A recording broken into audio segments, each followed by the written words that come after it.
हरे कृष्णा। कई वर्ष पूर्व इंग्लैंड में एक आर्टिकल छपा था जिसमें भारतीय लोगों के विषय में एक रिपोर्ट था कि कैसे उनके अंदर हृदय का रोग प्रधान है, और उसके पीछे उन्होंने कारण निर्धारित किया। 3 कारण घोषित किए। प्रथम कारण बताया कि उनके भोजन की शैली, जिसमें बहुत अधिक मात्रा में तेल और घी इत्यादि, तो उसको उन्होंने कहा करी। दूसरा कारण बताया कि उनकी जीवन शैली इतने तनाव युक्त है, तो उसको कहा हरी। और तीसरा, उनके मन में इतनी चिंताएं उमड़ती हैं, और उसका नाम दिया वरी।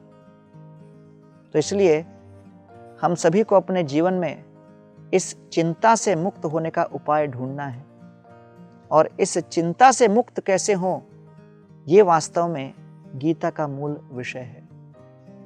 कुरुक्षेत्र के रणभूमि में अर्जुन अपने संपूर्ण समग्र शक्ति के साथ उपस्थित थे। उनके समक्ष विपक्षी दल की सारी सेनाएं खड़ी थीं। अर्जुन के पास हर प्रकार के अस्त्र शस्त्र थे, लेकिन उनके मन में चिंता उमड़ पड़ा। केवल भीष्म और द्रोण को देखकर अर्जुन समझ नहीं पाए कि हम करें तो क्या करें।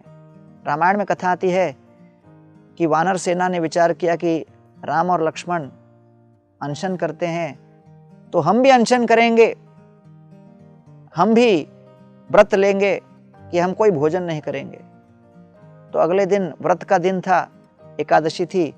उसके एक दिन पहले सारे वानर एक साथ आए, वृक्ष के नीचे बैठे।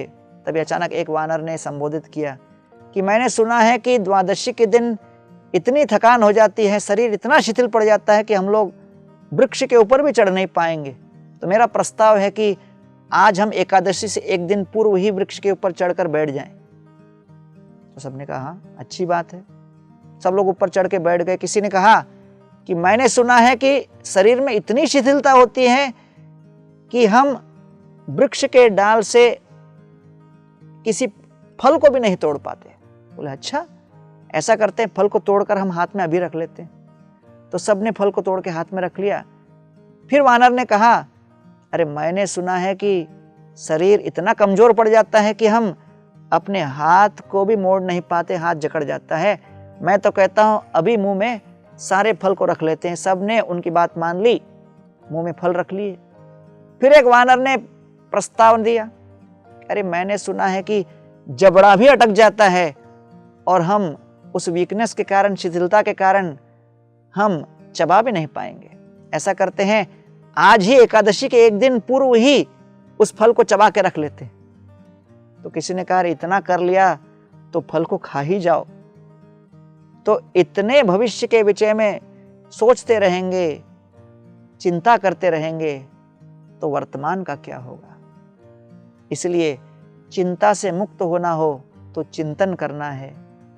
2 बातों पर चिंतन करना है। प्रथम, मेरी क्षुद्र सीमित शक्ति के ऊपर, और दूसरे, परमात्मा के, परमेश्वर के, पूर्ण पुरुषोत्तम भगवान के सर्वशक्तिमत्ता के ऊपर, उनकी शक्ति के ऊपर, उनके भाव के ऊपर। और जब इस प्रकार का हम चिंतन करेंगे तो जिस प्रकार नन्हा सा शिशु अपने माता पिता के प्रेममयी बलिष्ठ संरक्षण में निश्चिंत रहता है, वैसा हम भी अपने मन में निश्चिंतता अनुभव कर सकते हैं। बहुत बहुत धन्यवाद।